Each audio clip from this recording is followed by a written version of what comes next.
Hey guys, welcome back to our YouTube channel. Today I am here with a very special person. This is Sammy from Arcadia Floral Company located in Oradell, New Jersey. And Sammy was the creator of my floral vision dream come true at my wedding this past year to my husband. So stay tuned and watch his top tips for new brides.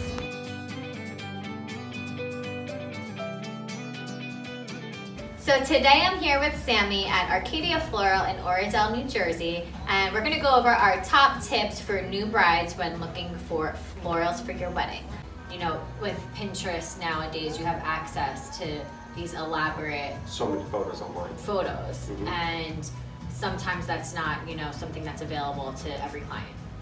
Well, you're right, because what happens is all these brides, they come in with these fantastic pictures on Pinterest, and then they want us to recreate them. But the problem is sometimes with some of these pictures, you just need so many flowers and a lot of flowers, and that's what drives the whole price up. But our biggest thing is we really try to work according to your budget and try to create your vision. And also we try to put your personality into your flowers as well. Yeah, and that's a huge piece for me of why I chose to work with Arcadia Floral. When I first met with Sammy, I'm not a florist, so I don't know the names of flowers, I don't know the names of trees, I don't know how to exactly describe what I want. So always prepare your meeting and bring pictures and photos of what you like and what you don't like, because you don't want to be surprised on your wedding day with something that you didn't have an idea for. So definitely pictures.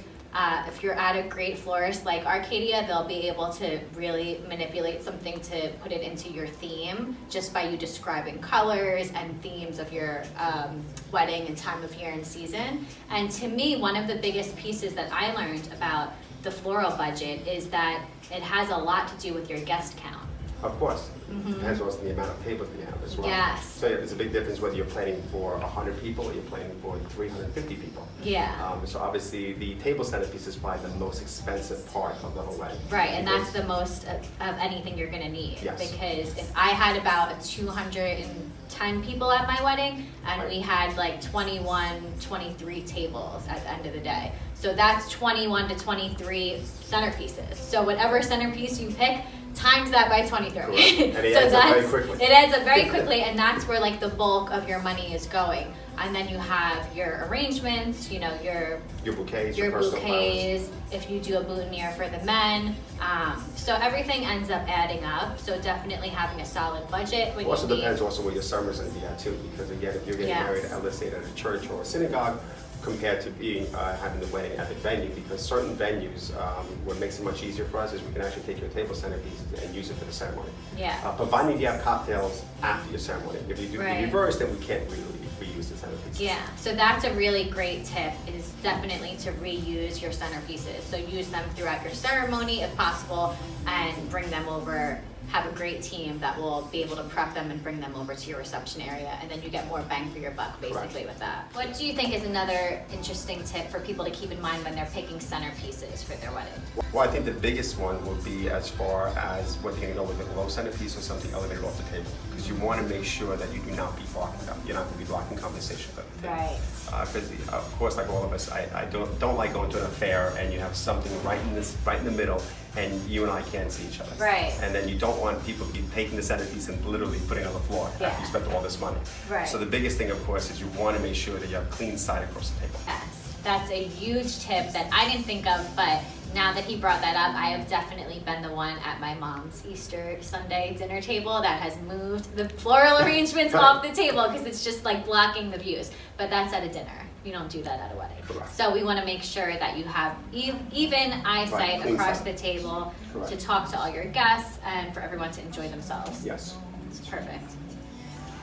So a big piece of advice to new brides from myself and Sammy is definitely that when you go to your florist and you pick out your dream centerpiece, your dream arrangements, everything you're excited about, as much as you want to take that picture and put it on Instagram or Snapchat or Facebook, don't do it.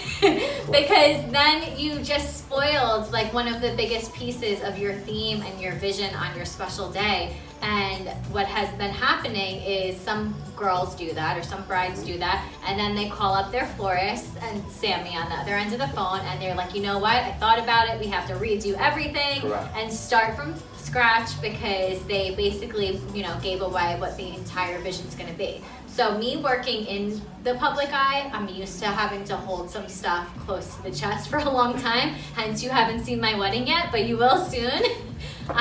So I'm used to that, but if you can just hold back a little bit of that excitement, it's so worth it, because it's the biggest day of your life. Right. It's your And wedding. You'll be so surprised, because the other thing that we also offer is a lot of times we invite our clients to come back to actually view the mock-up of the sample, the centerpiece. And of course, like you said, they get really excited, they take a picture of it, and the first thing they do, they'll even send it to a friend, and that friend subconsciously will just put it right on social media, and then we'll get the phone call like 3-4 days later, hey, you're not gonna believe this, but my sister put my sample in my table centerpiece online, and now we have to change the whole wedding. And I'm like, are you kidding me? So yes, it's very important. Make sure you try to keep everything really quiet. Yeah, keep things close to the chest. It'll be worth it in the end for the payoff. Good? Yep. So I think another important tip for new brides is the timeline. Wedding planning can take people a couple of years to plan. For me, it was like 60 days. I think you had like 2 months notice. I think 2 months notice, if that. So what's your ideal time frame if you could tell a newly engaged couple, like, this is the lead time for Well, florals? for florist, I would say definitely between 6 to 8 months. Okay. But I do have a lot of clients come in towards a year and a half out. Okay. But I would say usually the norm is 6 to 8 months before. Okay, so 6 to 8 months before, pick your florist, lock them in. Yes. Okay. So, Sammy, what is your number one first topic to go over with any new bride when they come in? Always we talk about the budget, because we can create so many wonderful things, but it really depends on exactly what the person wants to spend. We're very well known for working whatever budget you want to spend. But again, what we talked about before with Pinterest is we have a lot of these clients who come in here with these fantastic images, especially from celebrity weddings, and they want us to recreate them, but it's so hard for us to recreate them, because of course the amount of flowers necessary to put in these centerpieces is just so much, and that's where budget is always the number one topic that we always talk about. I never want to lose a bride because either A, we're too expensive, or it's too low. We want to really cater to your pricing. And I think that's what's so great about working with someone creative like yourself, because you can show them that inspiration from a celebrity wedding and show them this is the theme I'm going for. Exactly. And then how can you do that within my budget? So how can we make that work? So working with someone who is a specialist in their field is so key for your wedding. So budget 101. So those were our top tips for shopping for florals for all of you new brides. If you love this video, make sure you give it a like, subscribe below, and comment what kind of bride planning footage you want to see next. And don't forget, my wedding will be airing, mine and Mike's wedding this summer. You'll see Sammy and his amazing floral creations, from our ceremony flower wall to our reception beautiful centerpieces and everything in between. And give him a follow on Instagram. We'll tag him below, and we'll see you guys soon. Thanks for watching. Thank you.